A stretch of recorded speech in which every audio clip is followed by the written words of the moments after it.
Ada satu hal yang sering terlupakan dalam perjalanan penyembuhan diri. Kita tidak akan sembuh sampai kita memahami peran terdalam sosok ibu dalam hidup kita. Ini bukan soal menyalahkan, bukan juga tentang menggali masa lalu untuk mencari siapa yang salah.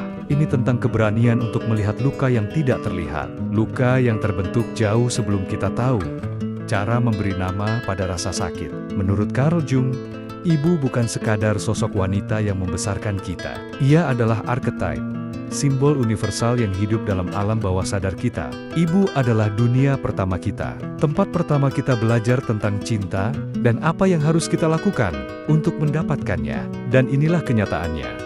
Bahkan ibu yang paling tulus dan penuh kasih pun bisa, tanpa sadar, mewariskan pola luka. Karena ia pun pernah menjadi anak. Ia pun pernah menyerap luka dari ibunya sendiri. Inilah yang disebut Jung sebagai mother complex.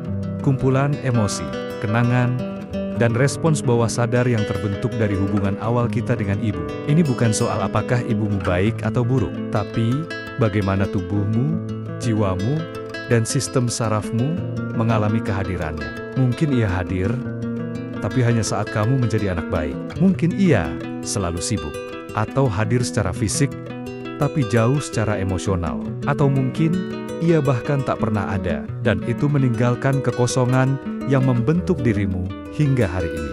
Yang tak banyak disadari adalah, meski ibumu sudah tak ada, atau tak pernah dekat denganmu, ia tetap hidup di dalam dirimu, dalam suara batinmu, dalam cara kamu mencintai, takut kehilangan, atau memandang dirimu sendiri.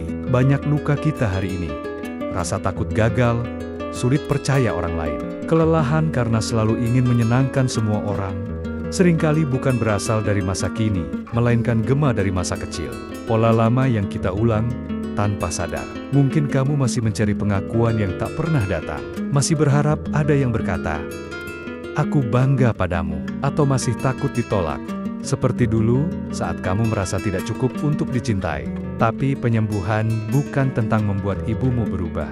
Penyembuhan dimulai saat kamu menemui bagian dalam dirimu yang masih menunggu dan mulai memberi diri sendiri apa yang dulu tidak kamu dapatkan.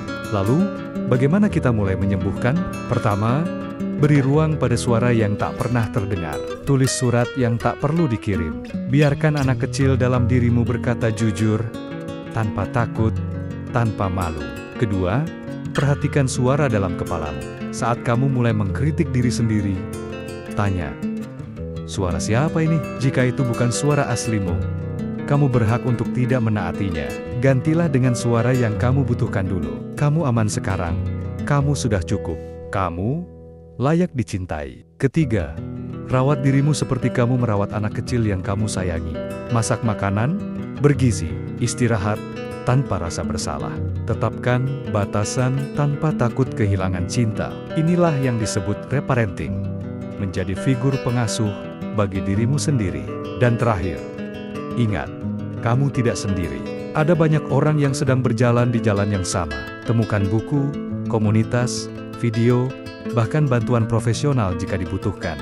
Kamu mungkin takkan pernah mendapat permintaan maaf itu. Mungkin tidak akan pernah mendengar kalimat yang kamu harapkan dari ibumu. Tapi kamu bisa memberikannya pada dirimu sendiri. Dan itu bisa menjadi awal dari segalanya. Pada akhirnya, kamu tak lagi mencari cinta yang dulu tak kamu dapatkan. Kamu mulai menjadi orang yang memberi cinta itu. Kamu tak bisa mengubah masa lalu, tapi kamu bisa mengubah cara kamu memaknainya. Kamu bisa memilih untuk tidak mewariskan luka itu ke generasi berikutnya. Seperti kata Carl Jung, kesembuhan bukan datang dari kesempurnaan, tetapi dari integrasi. Kamu tetap membawa kisah ibumu, tapi kamu tidak harus mengulanginya. Saat kamu menjadi ibu, bagi dirimu sendiri, lembut, sadar, penuh kasih, kamu berhenti hidup dalam bayang-bayangnya, dan mulai berbicara dengan suara milikmu sendiri. Dan mungkin di sanalah penyembuhan itu dimulai.